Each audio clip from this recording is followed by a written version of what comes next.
Hello, friends. Welcome to ISment, the quick revision series of public administration. Today's topic is principles of organization. So let's see. देखिए, organization is a structured system of collective goal achievements. मतलब सबसे पहले तो principles of organisation समझने से पहले ये revise कर लेते हैं कि व्हाट इज एन ऑर्गेनाइजेशन, एक ऑर्गेनाइजेशन होती क्या है। देखिए, देयर इज एन ऑर्गेनाइजेशन, एक इस ऑर्गेनाइजेशन में क्या होता है, गोल। ठीक है। अब इस गोल को पूरा करने के लिए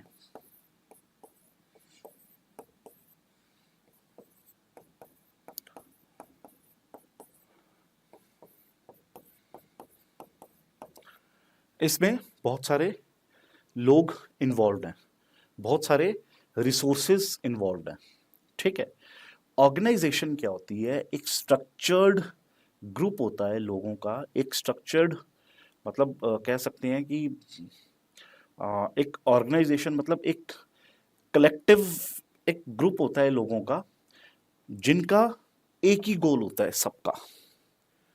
ठीक है, टू अचीव दिस गोल। और इसके लिए ये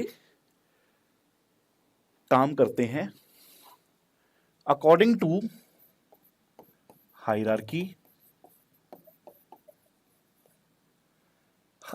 Every person has a responsibility to perform. Every person has some authority, and every person has some accountability. But whatever these things are, all these things move towards the achievement of the goal of the organization, whatever the goal the organization has set. Right? First principle of organization is hierarchy. That in any organization there should be a hierarchy. ठीक है। Hierarchy क्या होती है? From top to bottom. One person will be sitting at top, फिर उसके नीचे कुछ और लोग होंगे, फिर उनके नीचे कुछ और लोग होंगे, फिर उनके नीचे कुछ और लोग होंगे। तो ये एक बनती है क्या? हायरार्की। ठीक है। Hierarchy graded authority from top to bottom. Graded मतलब इसके पास जो अथॉरिटी है वो मैक्सिमम होगी, फिर इसके पास जो अथॉरिटी है वो इससे थोड़ी सी कम होएगी, यहां पे जो अथॉरिटी है वो थोड़ी और कम होएगी। ठीक है। इसीलिए वर्ड यूज किया है graded. Graded authority from top to bottom is called hierarchy. It ensures command clarity and defined responsibilities. इससे कमांड की क्लैरिटी पता चलती है कि एग्जैक्टली कमांड आ कहां से रही है, क्या कमांड आ रही है, क्या करना है। ठीक है।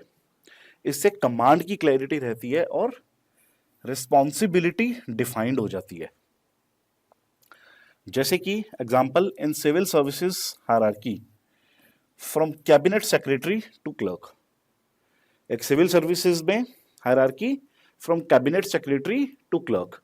This is the hierarchy in civil services. Right? Let's talk about the next principle of organisation, that is unity of command and span of control. देखिए, यूनिटी ऑफ कमांड क्या होता है? That these are the subordinates and let's suppose this person is their boss. So unity of command means only this person is responsible to give command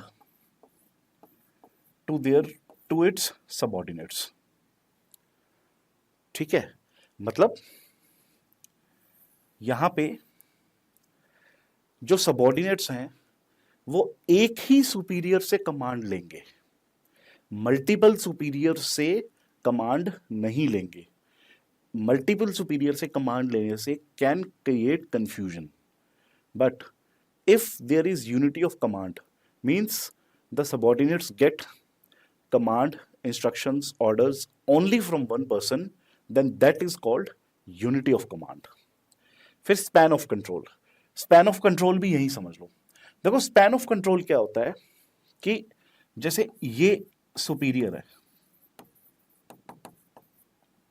और ये इसके क्या है, subordinates. Span of control में ये होता है कि एक सुपीरियर अपने नीचे कितने नंबर ऑफ सबॉर्डिनेट्स को मैक्सिमम कमांड दे सकता है एफिशिएंटली। देने को तो कितने को भी दे सकता है, अनलिमिटेड को भी कमांड दे सकता है, ठीक है, लेकिन हम बात कर रहे हैं एफिशिएंटली कि एक सुपीरियर कितनी अपने नीचे उसके कितने सबऑर्डिनेट्स होने चाहिए सो दैट कि वो एफिशिएंटली सबको कमांड दे सके, सबको कंट्रोल कर सके, जो उसकी ड्यूटीज हैं वो प्रॉपरली परफॉर्म कर सके। उसी को बोलते हैं स्पैन ऑफ कंट्रोल। अब स्पैन ऑफ कंट्रोल में क्या होता है, अगर रूटीन वर्क है, if the work is kind of routine, then the span of control can be huge, can be large. मतलब अगर रूटीन ड्यूटीज हैं तो एक सबऑर्डिनेट बहुत सारे, एक सुपीरियर बहुत सारे सबऑर्डिनेट्स को भी कंट्रोल कर सकता है। बट अगर नेचर ऑफ वर्क जो है वो इनोवेटिव है, if it is not routine work, अगर नेचर ऑफ वर्क ऐसा है कि वहां पे कुछ इनोवेशन चाहिए, तो यहां पे एक सुपीरियर नंबर ऑफ सबऑर्डिनेट्स को कंट्रोल नहीं कर सकता, वो लिमिटेड सबऑर्डिनेट्स को ही कंट्रोल कर सकता है, जैसे 2 4 5 6 7 8, ठीक है, मतलब 2 4 5 को ही वो कंट्रोल कर सकता है अगर नेचर ऑफ वर्क इनोवेटिव है। तो अगर नेचर ऑफ वर्क रूटीन है तो वो थोड़े बड़े सबऑर्डिनेट बेस को भी कंट्रोल कर सकता है। ये स्पैन ऑफ कंट्रोल में बोला गया है, ठीक है।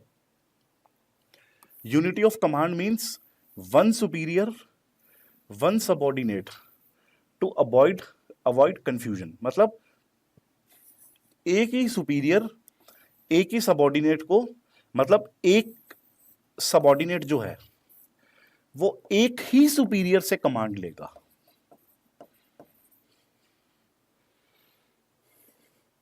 फिर span of control, ideal supervision ratio 5 to 7 subordinations. Ideal supervision ratio क्या रहता है, 5 to 7, यानी कि आइडियली एक सुपीरियर के नीचे 5 से 7 अगर सबऑर्डिनेट्स हैं तो ऐसा माना जाता है कि ये एक एफिशिएंट कंडीशन है, ठीक है। अब इसका एग्जांपल देखो, जैसे कलेक्टर ओवरसीइंग की डिस्ट्रिक्ट ऑफिसर्स। अब एक कलेक्टर है, वो सबको कमांड नहीं देता, उसके नीचे कुछ सीनियर ऑफिसर्स ही होते हैं, 5-7 ही सीनियर ऑफिसर्स होते हैं जिनको वो कमांड देता है, फिर वो अपने नीचे आगे सबऑर्डिनेट्स को कमांड देते हैं, ठीक है। तो वहां पे भी span of control and unity of command दोनों चलते हैं, ठीक है ना। जैसे यूनिटी ऑफ कमांड में आप एग्जांपल दे सकते हो, जैसे कांस्टेबल, कांस्टेबल्स जो हैं वो किसको रिपोर्ट करते हैं, हेड कांस्टेबल को, ठीक है, यूनिटी ऑफ कमांड। फिर इसके बाद division of work and coordination, division of work and coordination. Division of work में क्या होता है, जैसे मान लीजिए ऑर्गेनाइजेशन में there are 4 subordinates and there is some x work to be done. Division of work में क्या होगा कि इस वर्क को इन चारों में डिवाइड कर दिया जाएगा इन द वे कि बॉस आप ये कर सकते हो, ठीक है आप ये करो, आप ये कर सकते हो, आप ये कर सकते हो, आप ये कर सकते हो। एग्जाम्पल, सपोज मान लो कोई सॉफ्टवेयर डेवलपमेंट होनी है, मान लो कोई सॉफ्टवेयर बनाना है, तो क्या होगा, जो बंदा डिजाइन का एक्सपर्ट है उसे सॉफ्टवेयर का डिजाइन करने दिया जाएगा, उसे सॉफ्टवेयर का आर्किटेक्चर बनाने दिया जाएगा। फिर उसके बाद एक टीम होती है जो कोडिंग करती है, एक टीम है डिजाइन करने वाली, they are specialised in designing software, in designing the architecture of software.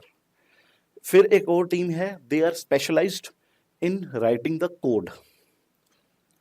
फिर एक टीम है which is specialised in testing. मान लो कोड लिखा गया, सॉफ्टवेयर बन गया, सब कुछ हो गया। फिर एक टीम आएगी जो कि स्पेशलाइज है किसमें, सॉफ्टवेयर की टेस्टिंग करने में। ठीक है, तो इस तरीके से division of work based on specialisation. Division of work, specialisation enhances efficiency and clarity, ये इसका बेनिफिट हो गया। फिर कोऑर्डिनेशन, कोऑर्डिनेशन, अब देखो, अब आर्किटेक्चर डिजाइन हो गया, डिजाइन वाले ने आर्किटेक्चर डिजाइन कर दिया, अब कोडिंग वाले का, अब कोडर का काम है उसका कोड लिखना।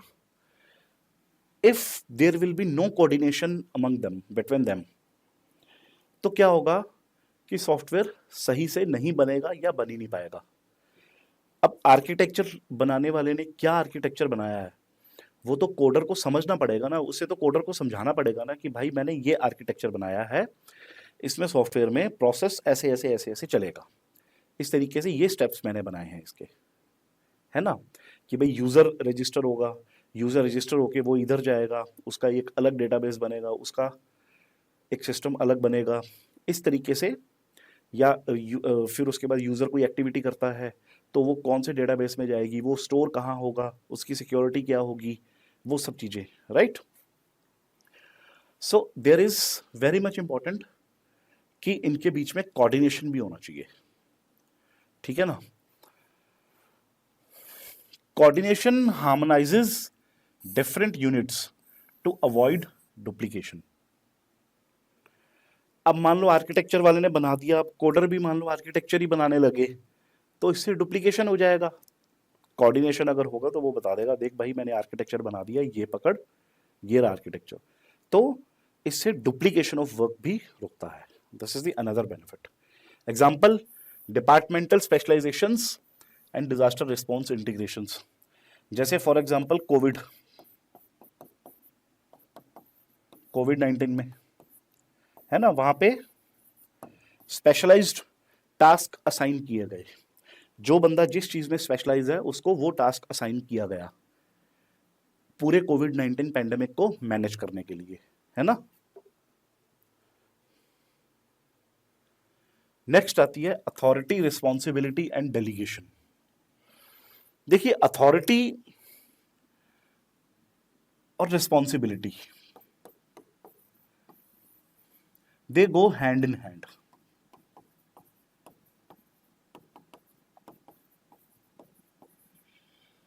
Rather, they should go hand in hand. Authority is the legal, what we can say, authority is the legal power. Authority is the legal power. Legal power.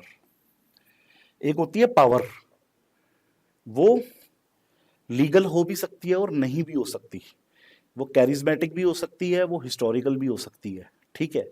लेकिन अथॉरिटी में जो पावर आएगी वो लीगल होगी, यानी कि it will be backed by a law.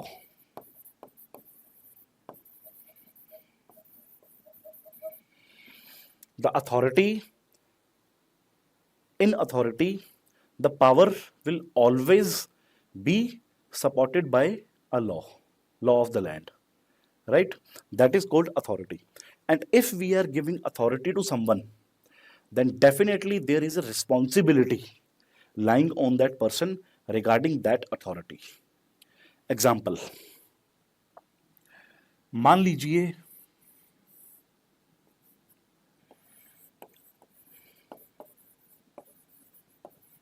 वही software development वाला case,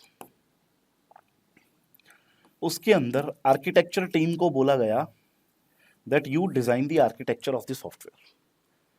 now whosoever is the manager of that team, he has the authority to order the subordinates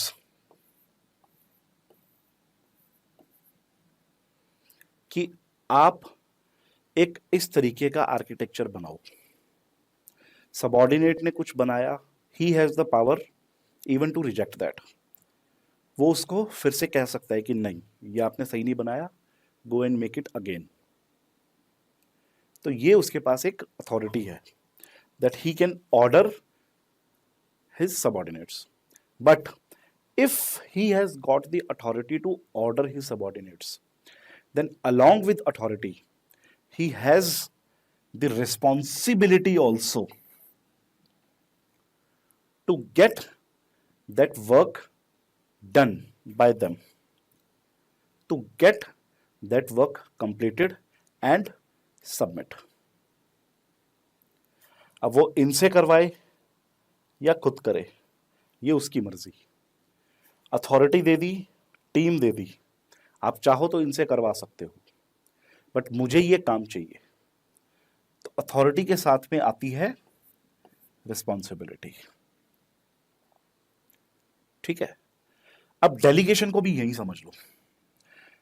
भाई, इस मैनेजर को काम दिया गया कि आप ये एक सॉफ्टवेयर डिजाइन होना है, इसका आर्किटेक्चर डिजाइन करो. अब मैनेजर या तो खुद उसे डिजाइन करे या फिर वो अपने सबऑर्डिनेट को पास ऑन कर दे कि मेरे बिहाफ पे आप ये आर्किटेक्चर डिजाइन कर दो, मैं आपको ब्रीफिंग कर देता हूं कि आर्किटेक्चर कैसा होना चाहिए. ठीक है. तो जब इन्होंने अपना काम अपने नीचे वाले को दिया, तो इसको हम बोलते हैं डेलीगेशन.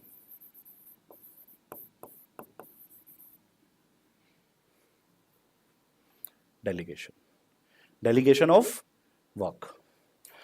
अब यहां एक चीज और समझो, अगर इन्होंने अपने काम को डेलीगेट किया सबऑर्डिनेट के पास, काम मिला किसको था? मैनेजर को. उसने आगे इसको डेलीगेट कर दिया.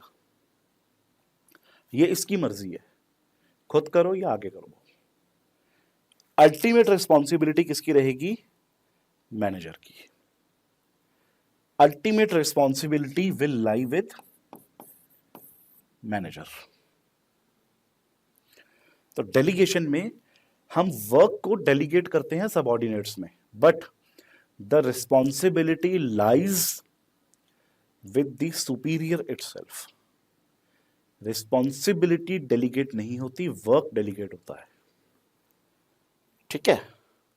ये देखो, जैसे authority legal power to command, responsibility duty to perform, delegation transfer of authority, accountability stays with the delegator. Accountability stays with the delegator. Example, secretary delegates tasks but remains accountable. जैसे क्या होता है कि पार्लियामेंट ने एक law पास किया, उसके अंदर उन्होंने ये पास किया होता है कि ये लॉ के फीचर्स क्या होंगे. अब पार्लियामेंट में लॉ पास होने के बाद इसे डेलीगेट कर दिया जाता है कंसर्न्ड मिनिस्ट्री के जो एग्जीक्यूटिव होते हैं कि हमने ये लॉ बना दिया, ये इसके फीचर्स होने चाहिए, अब आप इसकी डिटेलिंग कर दो. Example, suppose government launches a new scheme कि भाई हमने उज्ज्वला योजना में सिलेंडर फ्री देना है, ठीक है। अब ये पॉलिटिकल मास्टर्स ने बना दी पॉलिसी, लेकिन इसकी डिटेलिंग करने के लिए वो जाएगी सबऑर्डिनेट्स के पास। कैसे डिटेलिंग? कि उन्होंने ये बता दिया कि हमने ये सिलेंडर गरीब परिवारों को देने हैं। अब सबऑर्डिनेट्स इसकी डिटेलिंग करेंगे कि भाई वो परिवार अपने आप को इसका बेनिफिशियरी प्रूव करने के लिए क्या क्या डॉक्यूमेंट सबमिट करेगा। हमें राशन कार्ड चाहिए उसका, हमें उसका इनकम टैक्स प्रूफ चाहिए, हमें जो भी आपको चाहिए, किस तरीके से वो चीज़ होएगी और वो देगा। फिर उसके बाद कौन से ऑफिसर लगेंगे, कौन उसको अप्रूव करेगा, फिर कौन उसकी सिलेंडर की डिलीवरी करेगा, कौन उसको चेक करेगा, ये सब डिटेलिंग सबऑर्डिनेट्स करते हैं। मास्टर्स ने एक पॉलिसी बना दी कि हमने गरीब परिवारों को सिलेंडर, गैस सिलेंडर फ्री में देना है। डिटेलिंग कौन करेंगे? सबऑर्डिनेट्स। वो जो डिटेलिंग करेंगे उसको बोलते हैं डेलीगेशन। अब सपोज उन्होंने डिटेलिंग में इससे कुछ उलट काम कर दिया, तो रिस्पॉन्सिबिलिटी उन सबऑर्डिनेट्स की नहीं है, रिस्पॉन्सिबिलिटी पॉलिटिकल मास्टर की है कि सर आपने कहा था कि गरीब परिवारों को सिलेंडर मिलेगा, लेकिन नहीं मिला। You are responsible. आपने नीचे किसको काम दिया? लोगों को उससे कोई मतलब नहीं है, ठीक है। ये है पूरा डेलीगेशन का कॉन्सेप्ट। फिर scalar chain and unity of direction. देखो स्केलर चेन क्या कहता है कि सपोज ये पूरी चेन है हायरार्की की। स्केलर चेन ये बोलता है कि there is a clear line of authority. भाई इसमें कोई एम्बिग्यूटी नहीं है। अगर ये सबऑर्डिनेट है तो इसका बॉस यही है, इसका बॉस यही है, इसका बॉस यही है, इसका बॉस यही है, इसका बॉस यही है, इसका बॉस यही है, इसका बॉस यही है, इसका बॉस यही है। There is a clarity in hierarchy is called scalar chain. There is a clarity in hierarchy of authority is scalar chain. ठीक है। फिर unity of direction, activities with same goal under one head. एक head है, इसके नीचे ये subordinates हैं। Unity of direction में क्या होता है कि इसके ये पूरा ग्रुप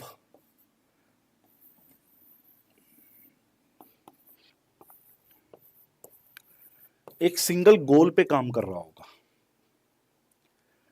यानी कि ये जो हेड है, इसने जो गोल सेट कर दिया, ये सारे के सारे उसी गोल पे काम करेंगे। ये है यूनिटी ऑफ डायरेक्शन। और यूनिटी ऑफ कमांड में क्या था? वहां पे गोल की बात नहीं थी, कमांड में किसकी बात थी? ऑर्डर की। Command, order, management. Unity of command में बात है ऑर्डर की, मैनेजमेंट की, ठीक है, कि कौन किसको कैसे कमांड करेगा। यूनिटी ऑफ डायरेक्शन में क्या है कि यहां पे गोल एक ही होगा। यूनिटी ऑफ डायरेक्शन में गोल की बात होती है और यूनिटी ऑफ कमांड में कमांड की बात होती है। एग्जाम्पल जैसे गैंग प्लैंक इन अर्जेंट कम्युनिकेशन, जैसे स्वच्छ भारत मिशन। गैंग प्लैंक क्या है कि एक ऑर्गेनाइजेशन में ये एक स्ट्रक्चर है, ये एक अलग डिपार्टमेंट है, ये एक अलग डिपार्टमेंट है, ये एक अलग डिपार्टमेंट है। ये जनरली इसको बोलेंगे, ये इसको बोलेंगे। अगर सपोज ये है एक लेवल ए, अगर सपोज ए लेवल के सपोज ये है अकाउंट्स डिपार्टमेंट और ये है मार्केटिंग डिपार्टमेंट। अगर अकाउंट्स डिपार्टमेंट के ए लेवल के बंदे को सपोज मार्केटिंग डिपार्टमेंट के ए लेवल के बंदे से कुछ क्लैरिफिकेशन चाहिए या कोई बात करनी है, कोई मैसेज भेजना है, तो generally what will happen is कि ये मैसेज इनको देंगे, ये इनको देंगे, फिर ये इनको देंगे, ये इनको देंगे, ये इनको देंगे। जनरली ऐसा होता है। ये है स्केलर चेन। लेकिन गैंग प्लैंक में क्या होगा, suppose there is a urgency, if there is urgency तो हम अकाउंट्स के ए रो वाले बंदे को अलाउ कर सकते हैं कि आप मार्केटिंग के ए रो वाले बंदे से डायरेक्टली बात कर लें, लेकिन with the permission of their immediate boss. ये अपने इमीडिएट बॉस से परमिशन लेंगे कि मुझे उनसे सीधी बात करनी है, तो ये उनसे परमिशन लेके सीधी उनसे बात कर सकते हैं। और जो भी बात होगी, जो भी नहीं होगा, वो ये अपने बॉस को बताएगा, ये अपने बॉस को बताएगा। इससे चीजें जल्दी हो जाती हैं और स्ट्रक्चर भी नहीं बिगड़ता। ठीक है, हायरार्की भी मेंटेन हो गई, अथॉरिटी भी मेंटेन हो गई, स्केलर चेन भी मेंटेन हो गया, यूनिटी ऑफ कमांड भी मेंटेन हो गई, सब कुछ मेंटेन हो गया, लेकिन अर्जेंसी के टाइम पे डायरेक्टली उनसे बात भी कर ली, दूसरे डिपार्टमेंट में जाके डायरेक्टली बात भी कर ली, और स्ट्रक्चर भी खराब नहीं हुआ, अर्जेंसी में काम भी हो गया। ठीक है, ये होता है गैंग प्लान। अब सेंट्रलाइजेशन एंड डिसेंट्रलाइजेशन, ये बहुत सिंपल है।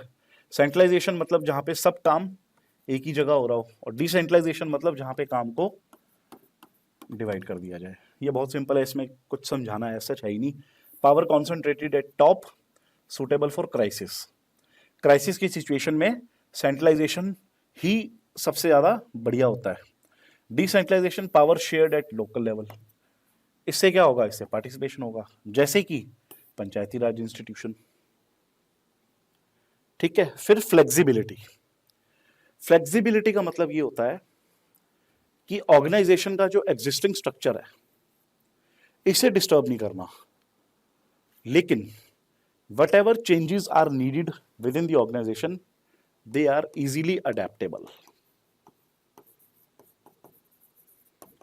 Adaptable without harming the organizational structure is flexibility. Adaptability in organization for innovation allows responsive governance in dynamic environments, जैसे कि कोविड-19 task forces and rapid institutional shifts. ठीक है, flexibility ये होती है। नेक्स्ट हो गई पूरी, बस। अब देखो, organisation principles build foundation for effective administration. Organisation principles build foundation for effective administration. Application must be flexible, contextual and reform oriented. The application of principles of organization should be first flexible, second it should be contextual, and it should be reform oriented. जहां पे भी reform की जरूरत है वहां पे reform adapt करना चाहिए। इसमें blending classical models with modern governance trends is essential. ठीक, तो ये थे प्रिंसिपल्स ऑफ ऑर्गेनाइजेशन। मिलते हैं अगली वीडियो में अगले टॉपिक के साथ। Till then, thank you.